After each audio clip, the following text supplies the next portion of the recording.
दिल्ली में प्रदूषण के खिलाफ सख्त कदम लगातार उठाए जा रहे हैं। आज से BS4 इंजन वाले कमर्शियल वाहनों की एंट्री पूरी तरह से यहां पर बैन रहने वाली है। दिल्ली में अब वायु गुणवत्ता प्रबंधन आयोग यानी कि CAQM के निर्देशानुसार दिल्ली परिवहन विभाग ने यह आदेश जारी कर दिया था और जो कि आज से लागू हो गया है।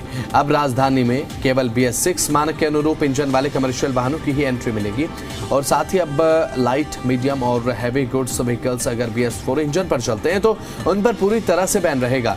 वहीं राजधानी दिल्ली में यहाँ पर रजिस्टर्ड BS4 वाहन, साथ ही CNG और इलेक्ट्रिक वाहन बिना रोक टोक के चल सकेंगे। विशेषज्ञों का ये कहना है कि ये कदम दिल्ली की जहरीली हवा को साफ करने के लिए बेहद जरूरी है और इसके सख्त अनुपालन और वायु गुणवत्ता में सुधार की बेहद ज्यादा उम्मीद है।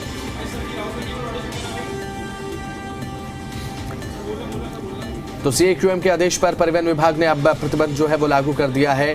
अब CNG और इलेक्ट्रिक कमर्शियल वाहन जो हैं हालांकि वो चल सकेंगे, लेकिन निजी गाड़ियां, टैक्सी और कैब सेवाएं बैन से बाहर रखी गई हैं।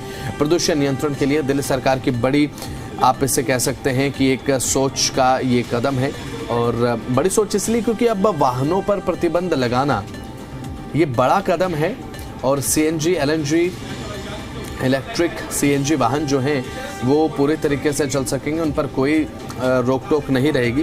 प्रदूषण नियंत्रण के लिए दिल्ली सरकार का एक कदम देखने को मिला है। BS4 कमर्शियल वाहनों की एंट्री राजधानी दिल्ली में अब बैन है।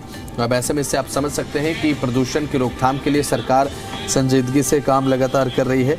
तो अब जिनके CNG वाहन हैं उनको हालांकि बहुत ज़्यादा इसके बारे में सोचने की ज़रूरत नहीं है, लेकिन फिलहाल जिनके BS4 वाहन हैं, BS4 कंपैटिबल इंजन्स हैं, अब उनको थोड़ा इस बारे में सोचना होगा कि राजधानी दिल्ली में लेकर आए या ना आए। लेकिन एक और यहाँ पर बात इम्पोर्टेंट जो आपके लिए जानना है कि राजधानी दिल्ली में रजिस्टर्ड जो BS4 वाहन हैं उन पर ये बैन लागू नहीं होगा। प्रदूषण नियंत्रण के लिए दिल्ली सरकार की ये एक बड़ी पहल आप इसे कह सकते हैं और बड़ा कदम आप इसे कह सकते हैं। CAQM के आदेश पर परिवहन विभाग ने प्रतिबंध लागू किया है। CNG, LNG और इलेक्ट्रिक कमर्शियल वाहनों को अब छूट मिली हुई है।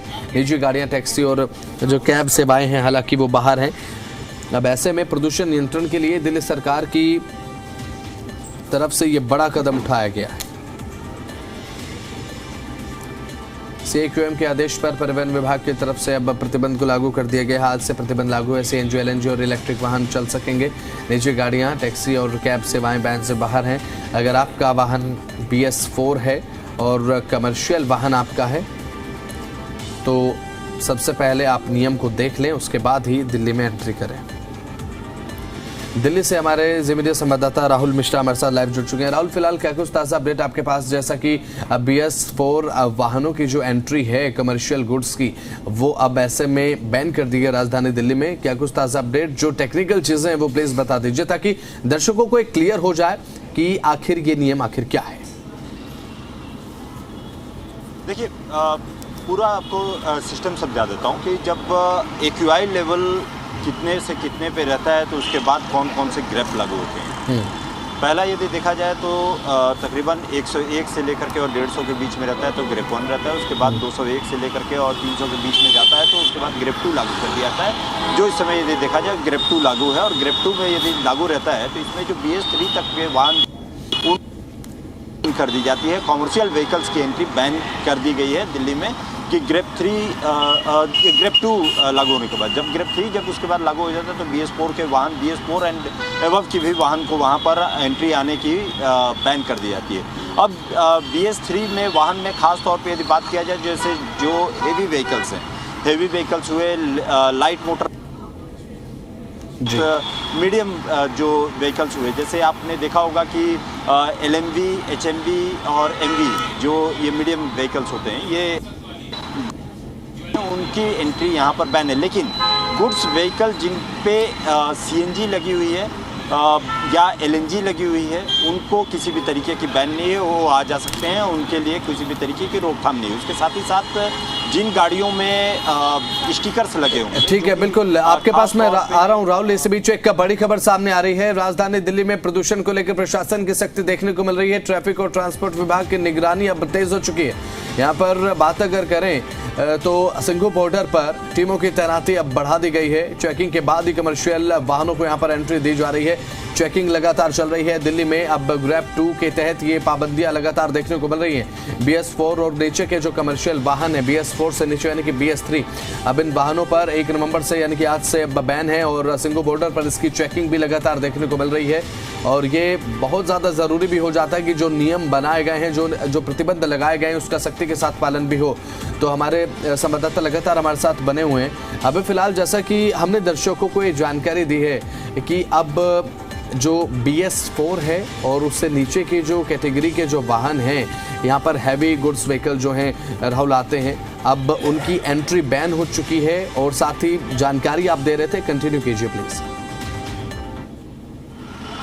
देखिए, मैं आपको 2 चीज़ें उसमें बता देना चाहता हूँ कि हैवी गुड्स व्हीकल्स जो डीजल गाड़ियाँ हैं जिन पे स्टिकर्स नहीं है, जिन पे क्योंकि कई एक ऐसी भी गाड़ियाँ होती हैं जो कि उनको आना अनिवार्य होता है, जिसमें कि ख़ास तौर पे बात किया जाए जैसे जो इक्विपमेंट्स आपके हॉस्पिटल्स के इक्विपमेंट्स लेकर के आ रहे हों, एम्बुलेंसेज हों, इन सभी को यहाँ पर LMV हैवी व्हीकल्स के साथ साथ LMV की भी, लाइट मोटर व्हीकल्स के ऊपर ये BS3 की पाबंदियाँ यहाँ पर लागू है। लेकिन जिनके ऊपर स्टिकर लगा रहेगा, जो फल फ्रूट्स लेकर के आते, किसी भी तरीके का बैन नहीं है, उनको आने की अनुमति यहाँ पर रहती है। लेकिन कॉमर्शियल व्हीकल्स के ऊपर ये पूरी तरीके से लागू है। और ख़ास तौर पे यदि देखा जाए, क्योंकि BS4 एंड एबव जितनी जो हैं, वो जितनी जो व्हीकल्स हैं BS4 एंड एबव, वो सारी की सारी यदि देखा जाए तो ज़्यादातर आपके जो हैवी व्हीकल्स हैं उनमें भी लागू है। और उसके साथ ही साथ जो आम कम्यूटर्स जो कम्यूट करते हैं, प्राइवेट व्हीकल्स हैं, उनमें लागू है। तो उनको अलाउड है, किसी तरीके की बैन नहीं है। ग्रेड 2 अभी तक लागू है। तो BS3 एंड नीचे की जितनी गाड़ियाँ हैं, BS3, BS2 एंड BS1 की जितनी गाड़ियाँ हैं, उनको बैन किया गया। और आपको एक विजुअल्स ज़रूर दिखा देना चाहूँगा कि तैनाती किस तरीके की है। आप देखें तो ये दिल्ली ट्रांसपोर्ट की व्हीकल्स आप देख सकते हैं। गाज़ीपुर बॉर्डर पर मैं इस समय मौजूद हूँ और आप ट्रांसपोर्ट के अधिकारी वहाँ पर देख सकते हैं। उसके साथ ही साथ यहाँ ट्रैफिक पुलिस के जवानों को भी आप देख सकते हैं। और ये हर एक गाड़ियाँ जो जिनके ऊपर उनके नंबर प्लेट्स को देख रहे हैं वो कायदे, और नंबर प्लेट्स देखने के बाद ही अंदर जाने की अनुमति यहाँ पर दी जा रही है। हर एक बॉर्डर पर, आप यदि नोएडा बॉर्डर की भी बात करें या दिल्ली बॉर्डर की बात करें, दिल्ली गाजियाबाद बॉर्डर की बात करें, हर तरीके की चेकिंग की जाती है। और ये ग्रेड 2 लागू होने के बाद ये, क्योंकि एक मानक होता है कि ये ग्रेप के बाद जो है इन वाहनों को यहाँ पर इजाज़त दी जाएगी। 3 लागू होने के बाद BS4 पे भी पूरी तरीके से प्रतिबंध उसके बाद लग जाता है। और उसके साथ ही साथ डीजल एंड पेट्रोल व्हीकल्स के ऊपर पूरी तरीके से लागू हो जाता है। लेकिन अभी यदि कहा जाए कि ग्रेप 2 लागू होने के बाद ये BS3 तक के लेवल की जो जितनी गाड़ियाँ हैं, BS3, BS2 और BS1, ये सारी की सारी जो है एंट्री यहाँ पर पूरी तरीके से बैन है। जो कमर्शियल व्हीकल्स हैं उनको पूरी तरीके से बैन है। लेकिन कमर्शियल व्हीकल्स में जिनमें स्टिकर्स लगा हुआ है, उसके साथ ही साथ जो फल और सब्जियां करती हैं, फेरी करती हैं, जो CNG लगी हुई गाड़ियां हैं, उनमें किसी भी तरीके का बैन नहीं। जी चलिए ठीक है राहुल, जैसे कि जानकारी आपने दी है, अब ये कदम उठाया गया है BS3, BS2, BS1 जो BS4 से नीचे की कैटेगरी के वाहन हैं और पेट्रोल डीजल पर चलते हैं, उन पर अब बैन लगा दिया गया है। एक अच्छा कदम इसे माना जा रहा है। लेकिन यहाँ पर अगर फॉलो इसे नहीं किया जाता, हालांकि जैसे कि आपने दिखाया कि चेकिंग पूरी तरीके से निगरानी की जा रही है, अभी दर्शकों को भी हमने बताया, लेकिन यहाँ पर उसके बाद भी अगर यहाँ पर नियमों की अवहेलना देखने को मिलती है, उसके बाद क्या एक्शन, क्योंकि ये चीज बहुत ज्यादा इंपॉर्टेंट है। सख्त एक्शन लेना बहुत ज्यादा इंपॉर्टेंट है अगर नियम को सख्ती से लागू करना है, क्योंकि किसी भी चीज को इंप्लीमेंट करने के लिए, सख्त नियम को लागू करने के लिए उसकी निगरानी करना बहुत ज्यादा जरूरी है। उसके बाद ही एक अच्छा रिजल्ट, एक अच्छा आउटकम हम देख पाते हैं। देखिए, यदि आप गाड़ी लेकर के जब ग्रेप लागू है और उसके साथ ही साथ BS3 तक के वाहनों की वहाँ पर एंट्री बैन है, आप यदि गाड़ी लेकर के आते हैं तो आपकी गाड़ी इंपाउंड भी की जा सकती है, मतलब कि आपकी गाड़ी को जब्त भी किया जा सकता है। लेकिन खास तौर पे उन गाड़ियों को वापस ही कर दिया जा रहा है। अभी इस समय यदि कहा जाए तो 11 बजे तक की नो एंट्री रहती है। दिल्ली में वैसे भी नो एंट्री रहती है। जो हेवी व्हीकल्स हैं, HMV हैं, उनकी यहाँ पर गुड्स व्हीकल्स हैं, उनकी एंट्री बैन रहती है। 11 बजे के बाद एंट्री खास तौर पे खुलती है। लेकिन आपको बता दूं कि यदि आप नियम की अवहेलना करते हैं तो ट्रांसपोर्ट विभाग के पास ये अथॉरिटी है कि आपकी गाड़ी को इंपाउंड कर सकता है, गाड़ी को आपके जब्त करके, और उसके साथ ही साथ आपको हेवी चालान वहाँ पर देने के लिए बाध्य किया जा सकता है। यदि आप अनजाने में, आपको जानकारी नहीं है, अनजाने में है, तो यहाँ पर पुलिस या जो ट्रांसपोर्ट विभाग है उसके साथ ही साथ जो दिल्ली पुलिस के जो ट्रैफिक जवान हैं वो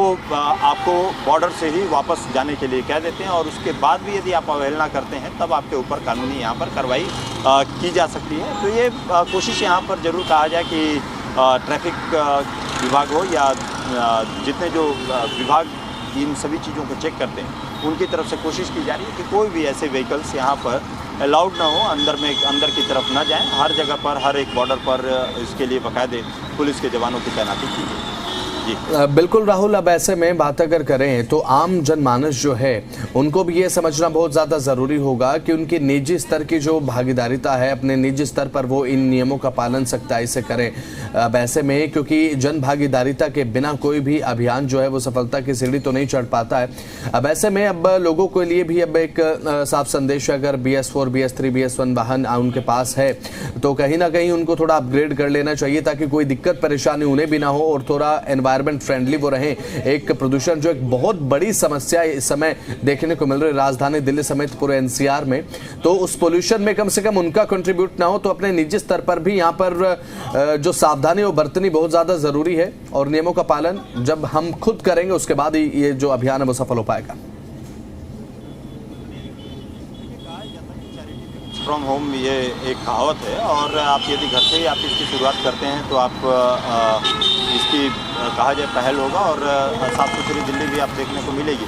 उसमें ख़ास तौर पे हम वाहनों की बात नहीं करते हैं, जब हम जन भागीदारी की बात करते हैं तो जो कंस्ट्रक्शन वर्क्स भी होता है तो कंस्ट्रक्शन वर्क्स में बाकायदे जो नॉर्म्स दिए गए हैं सरकार की तरफ से, नॉर्म्स यहाँ पर पूरी तरीके से दिए गए हैं, उन नॉर्म्स को भी यहाँ पर पूरा करना चाहिए। जिसमें कि खास तौर पे यदि बात किया जाए तो जब आप कंस्ट्रक्शन वर्क करते हैं तो उन जगहों पे किस तरीके से यदि धूल उड़ती है तो वहाँ पर स्प्रिंकलिंग कराई जाए, छिड़काव किया जाए। उसके साथ ही साथ जालियाँ जो हरे रंग की जालियाँ होती हैं उनको लगाने की बात यहाँ पर की जाती है, क्योंकि जैसे ही जब ग्रेप का बढ़ता है तो ये कंस्ट्रक्शन पे भी पूरी तरीके से बैन कर दिया जाता है। उसके साथ ही साथ आप गंदगी यदि फैलाते हैं या कूड़ा यदि आप करते हैं या धूल मिट्टी करते हैं या जलाते हैं किसी भी चीज़ को, तो उसको अभी समय रोक देना चाहिए। क्योंकि आप यदि देखा जाए तो दिल्ली में प्रदूषण का स्तर जैसे जैसे बढ़ता चला जाता है, जैसे जैसे सर्दियों का सीजन आता है उस समय प्रदूषण का स्तर बढ़ता जाता है। और इसका एक साइंटिफिक थ्योरी भी है। यदि आप साइंटिफिक थ्योरी पे यदि जाएँ